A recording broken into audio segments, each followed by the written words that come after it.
el herpes zóster, que es la varicela zoster, que es, me parece, el 4, y ahí tengo el citomegalovirus, el Epstein-Barr, que también son herpes virus, y tengo el herpes virus 6, que es el que causa la rociola.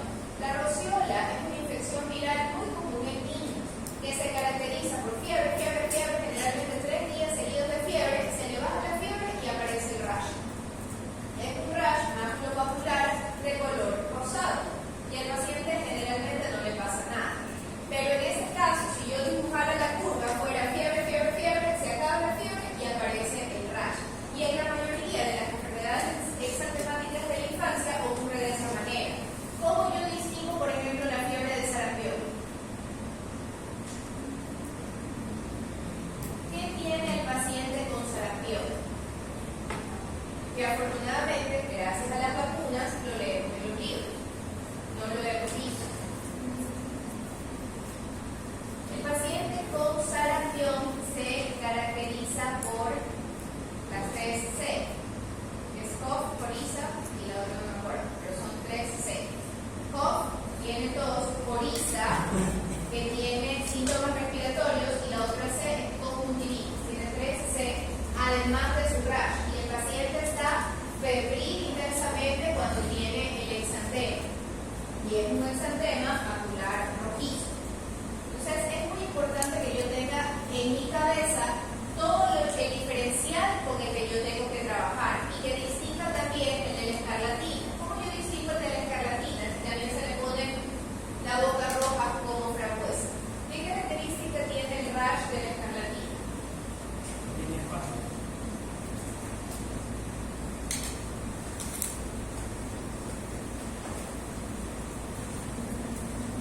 Todo eso les voy a preguntar. Tienen que saber cuál es la primera enfermedad, la segunda enfermedad, la tercera enfermedad, cuarta enfermedad, quinta enfermedad y sexta enfermedad, que es la rociola del herpes 6.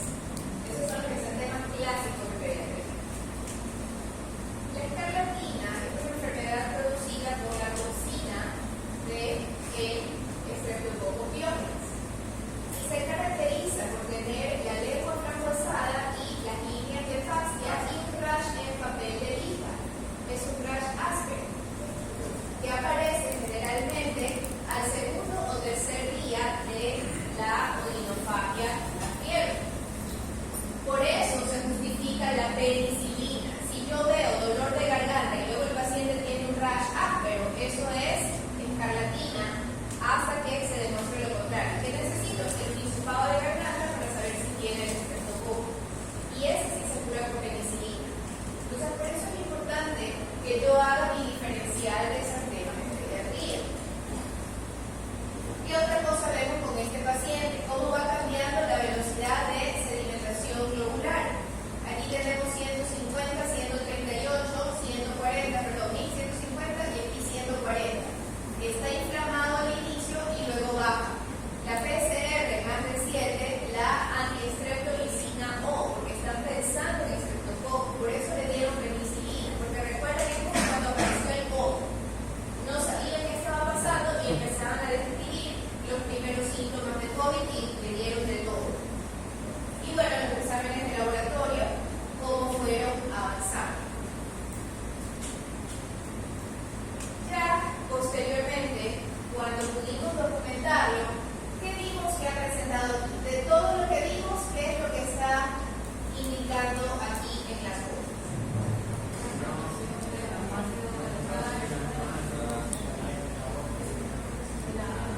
¿Cuál es el habla de los otros chicos? Pero ¿cómo se llama? 8 de 0, 10. No, es 10. ¿Y cuál es ese? No te preocupes. Sí, disculpe, como segunda, pero eso es lo que van contando desde el otro Desde el otro lado, sí.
menos fría de lo que usualmente son.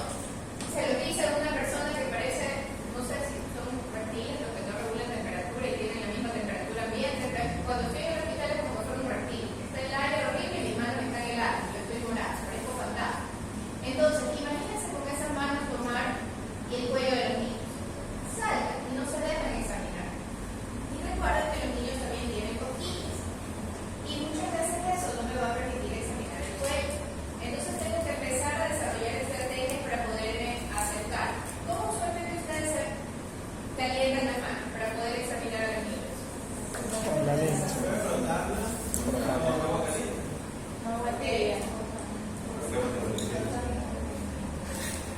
¿Qué suelo hacer yo antes de tocar el cuello de los niños? Correcto. Le digo a los niños que me tomen de las manos primero para empezar a acercar y no ir directamente al cuello. ¿Por qué? Porque de esa manera ellos ya perciben en sus manos mi temperatura y no es un choque térmico cuando les toco el cuello. La siguiente, que el cuello tengo que tenerlo en posición neutra para poder meterme en la parte submandibular y luego tengo que flexionarlo si voy a la parte anterior y extenderlo si voy a la parte posterior, perdón, y extenderlo si voy a la parte anterior. Entonces el cuello va a tener que movilizarse para que yo pueda palpar. Entonces en este caso, este paciente tiene un ganglio unilateral. Eso es una característica subjetiva o de un absceso, ¿sí? Que es como el que tenía la niña que fue a la clínica, o de Kawasaki, un ganglio inflamatorio. ¿Qué tenemos acá?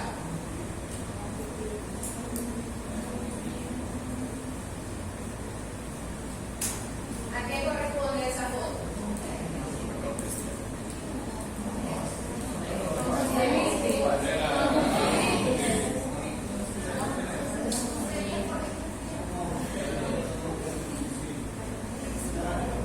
Eso es un ojo, que lo que está haciendo es levantar para poder ver la conjuntiva, ¿sí? A su compañero que está al lado. Deberían tener algo presente que se levanta. A su compañero que está al lado. El ojo.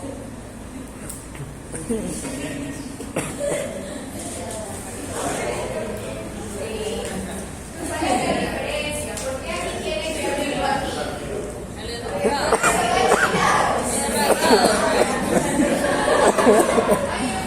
Cali. No es así.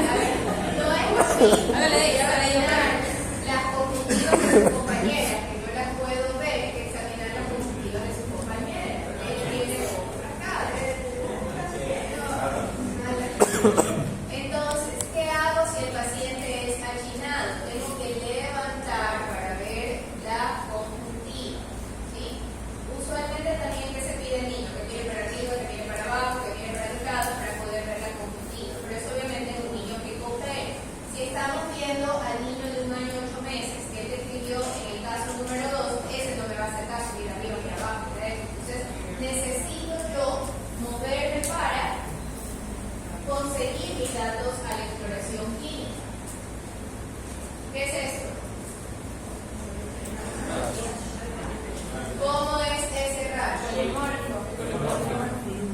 Ahí yo solo veo de una forma. Ahí lo veo más globacular. Pero máculas, y probablemente si los toco están elevadas, son pápulas, ¿sí? Es máculo papular eritematoso, que aquí es rojo. ¿Qué veo acá? Aquí. Eritema palmar. Y aquí.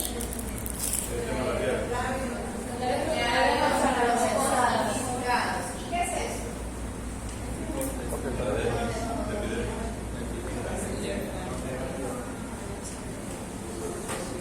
Esa es la patología de las arterias. Donde están las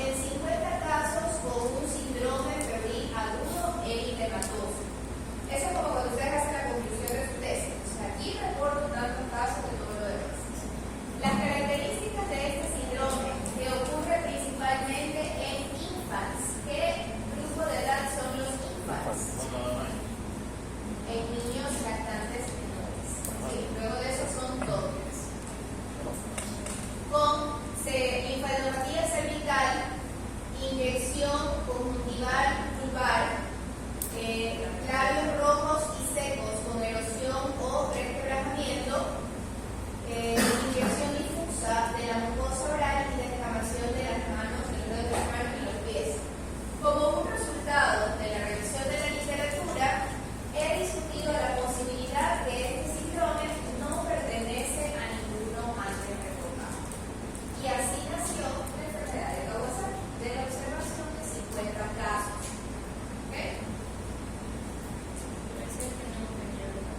Y esto nos lleva a la época de pandemia, donde vemos que existe un síndrome Kawasaki-like, es decir, que se parece al Kawasaki, que está vinculado con COVID-19 en niños y se lo describe como una nueva condición.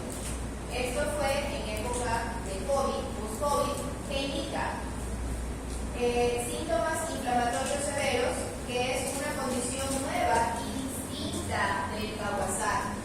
Entonces, como ya entendimos que con Kawasaki podía ser una condición nueva, apareció el COVID que era nuevo y entendimos que era un síndrome nuevo. Entonces, en Pediatrics, también en el 2020, empieza a preguntar un Kawasaki-like inducido por SARS-CoV-2 como síndrome hiperinflamatorio, un nuevo fenotipo de COVID en niños. Entonces, cuando todo el mundo estaba preocupado porque los adultos estaban siendo intubados y morían por dificultad respiratoria, a los niños les pasó algo diferente. Si ustedes ven la comparación entre el paciente 1 y el paciente 2, ¿qué es diferente de lo que reportaba el doctor Kawasaki en sus hallazgos? Tienen igual la curva de los exámenes, los días y las características clínicas. ¿Qué hay de diferente?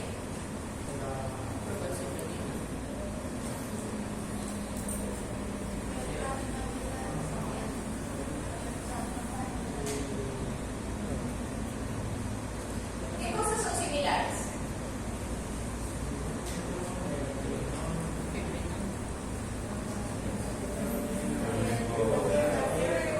La fiebre, empiezan con fiebre. Entonces, tanto Kawasaki como este síndrome Kawasaki-like empiezan con fiebre. Por eso Kawasaki-like se parece al Kawasaki. ¿Qué más tiene de parecido?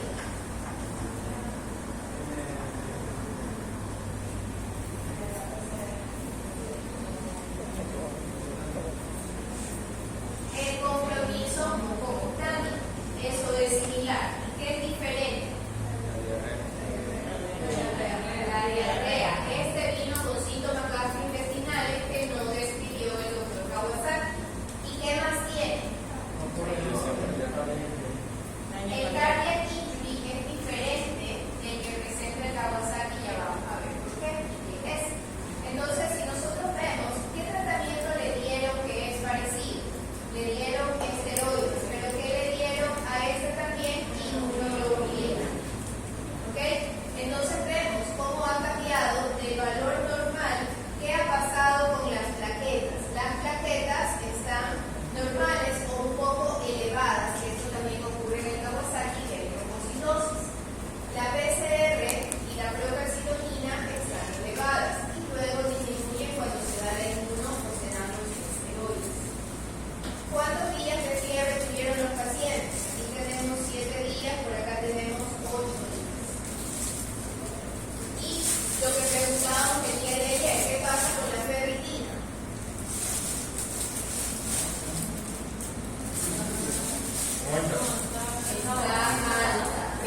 Kawasaki y el síndrome inflamatorio, el grupo de edad y también la etnicidad.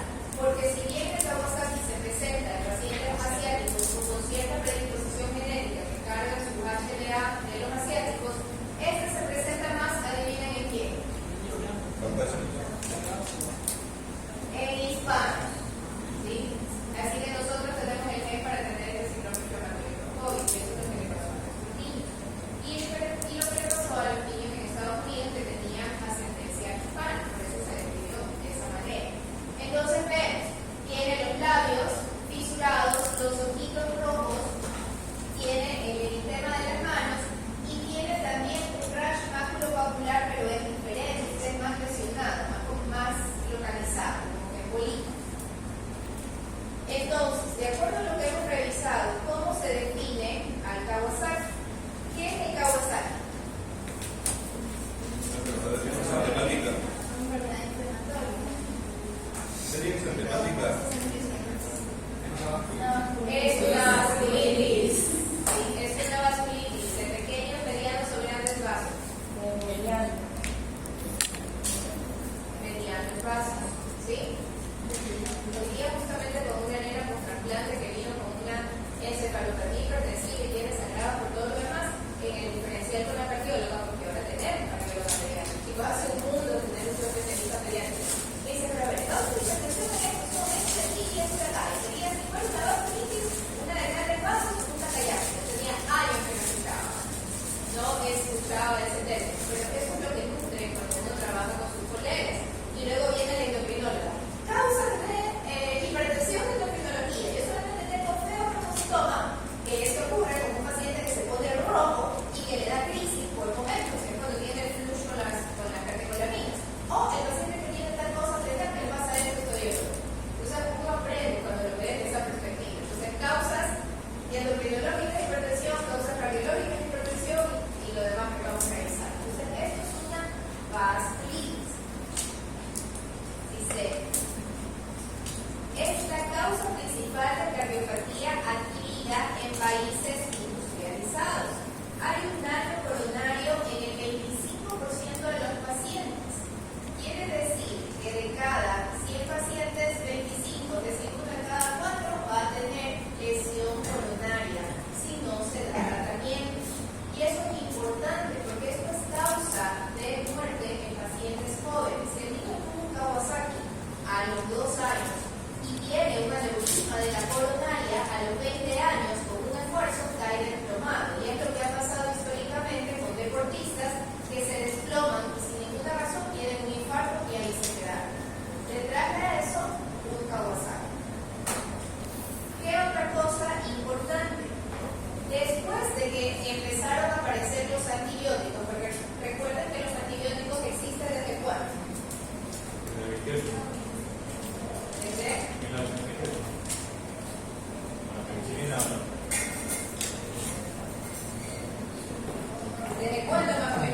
cervical. Luego viene, estoy hablando del examen clínico, el daño coronario no lo puedo ver ahorita, pero es característico de la voz aquí abajo para que está acá. Luego vienen las manos y los pies. Y ahí tengo todas mis características. Empieza con edema y eritema. La descamación es un signo tardío y obviamente con fiebre de 5 días o más. Entonces, por eso es importante que yo recuerde las características, porque como en todo, en reumatología, yo necesito tener criterios para poder clasificar a una enfermedad o no dentro de un SAP.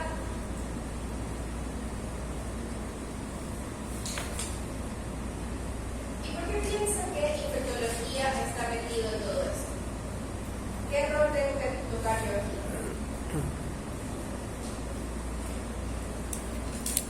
¿Por qué llamamos